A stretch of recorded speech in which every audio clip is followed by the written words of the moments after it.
So I'm here to talk about preparation. I work a lot with the narrators for the coordination aspect of things when we get their scripts out, from their scheduling, contacting authors, all that stuff. So basic question, why prepare for your book? And basically all of the slides that I'll go through kind of focus back to kind of these main just general ideas and points. First being, you want to make everybody happy, both the author, the fans, and ultimately yourself. If everybody else is happy, you can be happy with your product. You make the authors happy, they're going to want to work with you more. Same thing with the fans. They'll seek out your work, they'll look for the work, and if you can get everybody happy, though that doesn't always happen, in the long run, just everybody's better. So save time. If you're not prepared, a lot of things that can go wrong in the studio, you got to go end up going and fixing. If you're not prepared, you'll run into words, characters, and maybe you don't know how to pronounce them. Maybe you haven't given much thought in their voices, how they should act. Just kind of like all the general ideas of making your recording session go a lot smoother by just having all this stuff written out, documented in your mind. You know what everything's going to be like, and you can just get in the studio, get going, and you're not wasting your time. And then finally, deadlines. Everything runs on deadlines, whether it's auditions, the book's date, incremental things. I know you guys need to sometimes hit incremental parts for ACX. Everybody expects the deadlines, and when you start missing the deadlines, some people get nervous. So not on this slide is also communication with the author, with the publisher. I'm not sure who, sometimes you might have contact with the publisher, other times it might be the author. Whoever it is, it's always great to, if you have that ability, really reach out. If things are going wrong, give them a heads up. It just keeps everybody more kind of comfortable with your whole production. So scheduling accountability, when you first take on a project, and this goes for anywhere, whether it's for Audible, ACX, think about what you're currently working on and the book that you're looking to take on. How long is it going to take? Do you already have 2 or 3 books, like kind of in your docket? And give an idea of how long is this new project going to take? What are their expectations for when deadlines are going to start to needing to be hit? And just be honest with everybody. One of the worst things you could do is just take on so much work and then you start falling off on everybody. Everybody starts to get upset that you're missing deadlines. And if you just be honest up front, usually you'll even find that publishers or authors are more than willing to work with you on new timelines if everything's going well. Out of office time, basically anything. Think about just kind of what's coming up in your next month or 2, maybe a little longer, depending on the project. And, just give a real good assessment on should you, and nobody likes to turn down work, but sometimes in the long run, if you turn down work, it can get you more work, later on by not upsetting lots of people. So on preparing your book, step 1 is obviously read your book. Not everybody does that sometimes, you'd be amazed to find. If you do nothing else, I would suggest just read your book. Even if you do none of the steps later on down the road, read your book.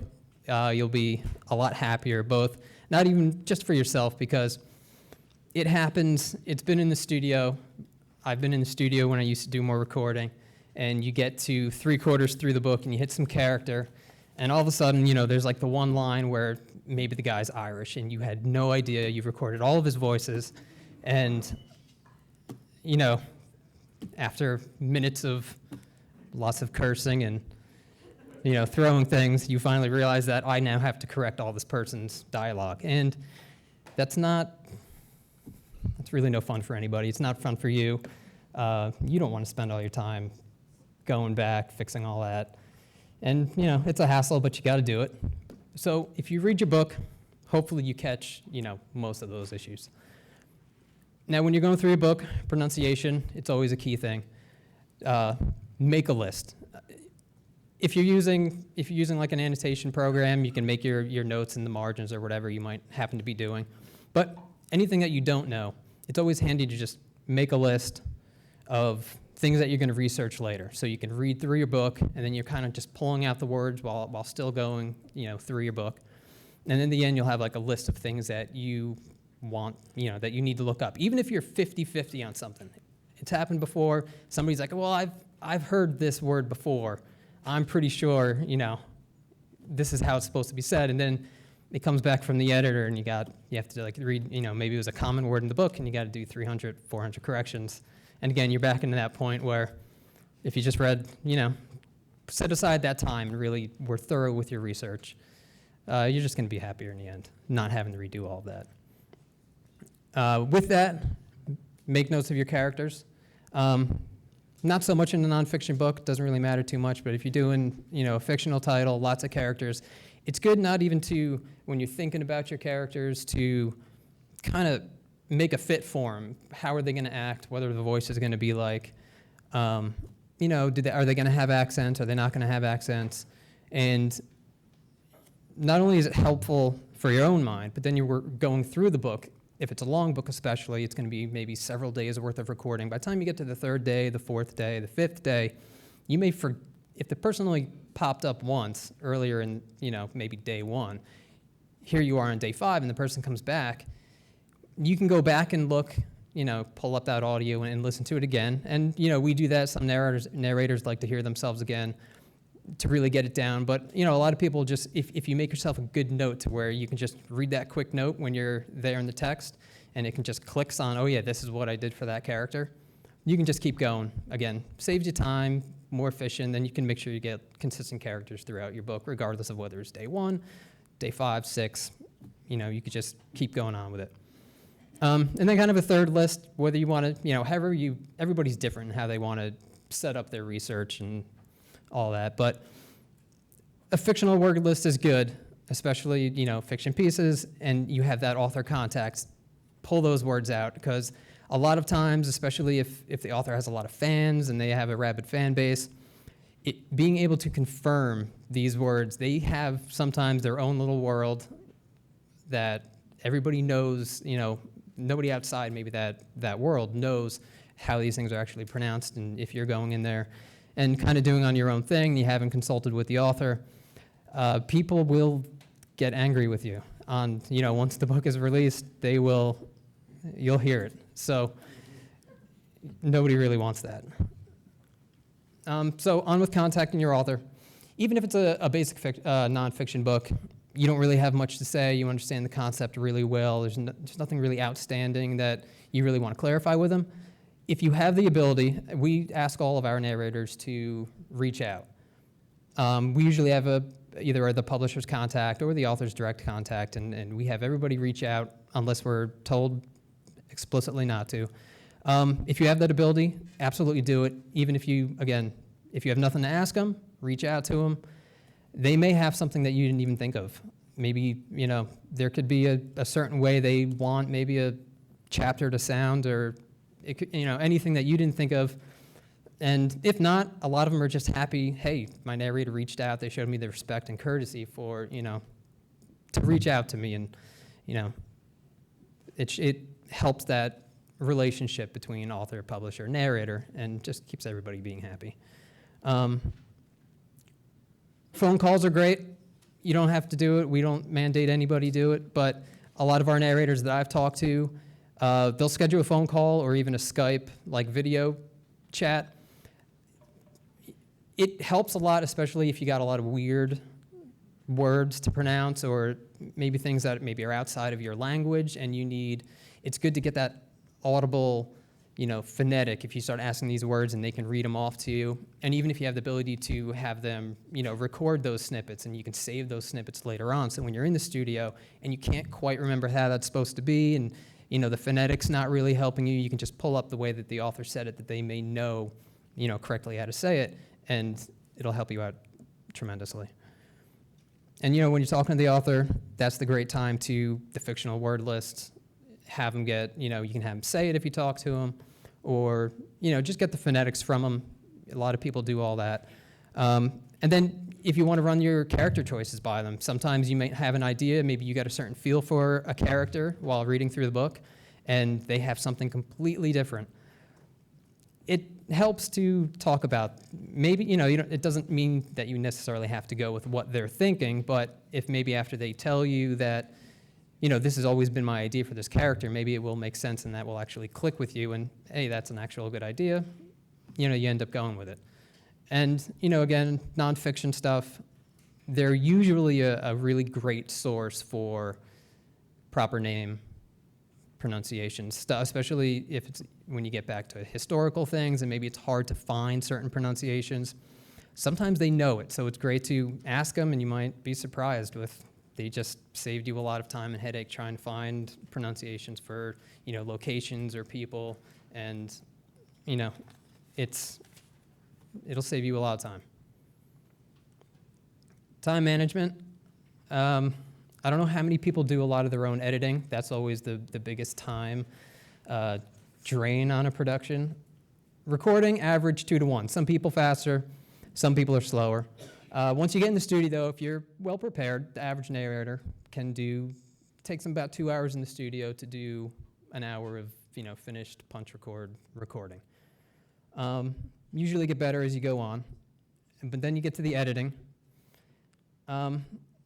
For Audible Studios, we have our target ratio for a really well QC'd, edited product is it's a 3 to 1 on the edit, and then 1.5 to 1 on the QC. So in total, you're talking, a 4.5 to 1 ratio for a properly edited and QC product, and that's with editors who have been doing it for years. That's the time that we allot them. So between the recording and editing alone of people who have been doing it, it takes, bless you, it's a 6.5 to 1 ratio, so it's going to be 65 production hours to finish a 10-hour book, and that's not including mastering, it's not even including pickups, which we usually find is like a minute per pickup. So if you have 60 pickups, we schedule sessions for an hour. So it's not too, it doesn't cut too much into the production time, but when you look at that for a 10-hour book, it's a lot of time, and you should plan for it, and it means a lot, especially once you get to the editing and the QC, for somebody to really go through. You're going to have good edits. You're going to make sure that your pronunciations are good. Maybe there's something you missed that person knows if they're really good at what they're doing. And then again, in the end, your overall goal is a really quality audiobook, and that makes everybody else happy, back to the main points of what you're shooting for. Now, as far as your documentation, organization, character lists, as I said, always great to just have on hand, but even if it's great if you can find a way, whether you had it written out and you digitized it or you did it all digitally, store those away somewhere, especially if the book ends up being a series. It will save you all sorts of headache to just be able to go back 3 years later, say book 2 of a series comes out, and you have all of these notes that you gave yourself that will click all these character voices back in your head to what you did, so you can be consistent. Nobody likes when you start changing a character's voice after book 1 or even anywhere in a series. Everybody likes to, they have the characters that they've now associated with. So the best thing you could do to be able to remind yourself in the future of this is, only going to be for the better for everything. I'm not sure. I brought this up just the other week when I was initially going through these slides. For Audible Studios, if we're doing a series and we're bringing a narrator back, book 3, book 4, we'll offer them to listen to some of their old audio so they can actually listen to some of the audio of their past characters. We offer it, anybody who's doing a series. It's definitely worth it if you have the ability to look at, go back, listen to that audio. You don't have to listen to the whole book again, but maybe if you still have your notes, you might know where certain characters recur in that book, and you could easily quickly jump back, okay, what did I do in book 1? Listen to it, you just get that, mental recharge, and, you can go on, make sure your characters are great, and everybody's happy about it. Annotation software, back before, iPads, everybody used to make their notes and all on paper, and we all did it on paper. And once we started shifting to PDFs and digital copies, it really made things, I think, a lot smoother, both in the booth, because you don't have to deal with a big stack of paper or turning pages, but also just the way people are now able to annotate and mark up their scripts. You can highlight characters. I've seen all ranges of, some people just have a couple little notes, that's all they need. Some people highlight every other sentence, and whatever works for you. But it's great to get into a system, really learn some of your annotation software. They all can do a lot of stuff. There's no really one better than the other. It kind of depends on the platform. Some people will even do it on their computer and load it on. There's no one way for everything. But if you learn a lot of your basics, it will, it helps you out. You can embed audio files. So again, if you can get clips of the author saying something, or if you have somebody who happens to know languages and you record snippets of them, you can load it in your script, and you can basically embed audio files within your text. And when you're reading through your text, you can just tap on it, it'll play it. And again, you're saving yourself time in the studio by having this stuff right at your fingertips. Pseudonyms, the sooner the better for pseudonyms will, usually it's what we ask. Some people like to talk to their authors in their pseudonym because they really want to protect their name if they're doing a risky title. But, the sooner the better, because you want to reach out to the author pretty early. Before you start recording, you want to reach out to them. So if you really want to reach out using your pseudonym, that's why it's great to read everything beforehand, and then you know exactly what you're getting into, and you can plan everything from there. Some people don't mind working with their authors and just using the pseudonym on the title so it doesn't show up in searches online. Whatever is your preference is fine, but it at least helps if you do want to go by the pseudonym completely, that's not going to get broken along the line somewhere. For planning for issues, which will kill your deadlines and any goals that you may hit, technical issues, health issues, communication, regardless of what kind of issue it is really the best thing that you can do, whether you're working for a publisher, working for an author.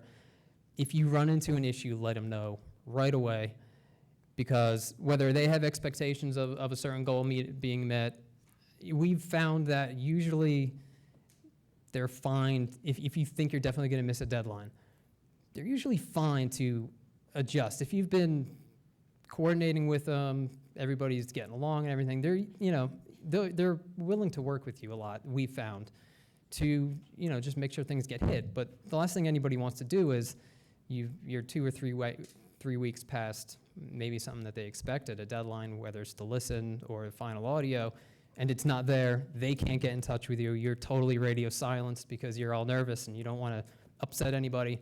That's the worst thing you could do. So being upfront is, really great. Technical issues, pre-planning. You could go either way about it. You don't have to. Hardware failure, everybody has. A lot of our narrators that work at home studio, especially when they first got started, I told everybody, if you have a problem, call me. Everybody has my desk number. Quite a few people have my cell phone number.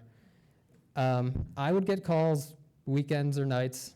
I would encourage them to do it because you can lose a lot of time it doesn't even have to be major or catastrophic. It could be, you accidentally turned your phantom power off and you're getting no audio, and you could lose days of work because of that. Whereas, simple phone call where if you know somebody, if you reach out, just like a go-to person that's just kind of always in your back pocket, something happens, give them a call. They may be able to fix your problem in, a 2-minute phone call. More major hardware is something that can't be fixed. Just kind of have, the more you kind of pre-plan, the more you can just keep working. Same thing with software failure. Sometimes things don't like to behave well, or if you update something and then it breaks something else, and it's a nightmare for everybody. But again, if you have, whether it's the same person as the hardware, I tell the same people who were new getting into Pro Tools, if you're having an issue, give me a call, doesn't matter, day, night, weekend, call me up. It's probably something that can be fixed in a few minutes just by a little setting somewhere that maybe you're just not quite familiar with yet. So it's great to make those connections with technical people and just to have them when you need them. A few uncontrollable issues, which actually pops up quite a bit. Construction around your building, within your building, neighbors, loud neighbors, above you or below you. There's not too much you could do about it. Some people record like overnight. Just if you can have a plan in place, it all goes back to just pre-planning. Hopefully you never have to use it, but if you do, you're not going to kick yourself out of work for an indefinite amount of time while you just wait for a 3-month construction project to go to finish up. Some people have gone over to friends, alternative locations. Maybe you have other narrators who live by you. What's their recording schedule like? Maybe you can record around their schedule and use their booth. We have people who've gone over other people's houses. Maybe they had a big failure, big construction project. Hey, let me use your booth for a couple weeks. And usually, if you have those friendships beforehand, it's just going to help you. And you don't have to lose your minds just because something goes wrong. You can keep level-headed. And just go on about your work, which everybody wants to. Nobody wants to be out of work just for a few things like, a noisy neighbor. Health issues, nothing you can control, but there are kind of seasons that I've noticed go around. Everybody talks about cold season or allergy season. There are some people who every year after year, cold season hits, they're done for like 2 weeks until whether they get medicine in their body or it passes. It's a cycle that happens every year. If that happens to be you, think about that when you're taking titles or looking at deadlines, talking to your authors. Hey, I'm probably going to get a cold. It always happens. So, build that into the time that you're planning for. Same thing with family. If you're going to be out of town for a while, let people know. And, everybody's usually will work with you. And if you could be upfront with everything, again, you're not upsetting any relationships, especially for when you're looking to get work in the future. People will want to keep coming back to you.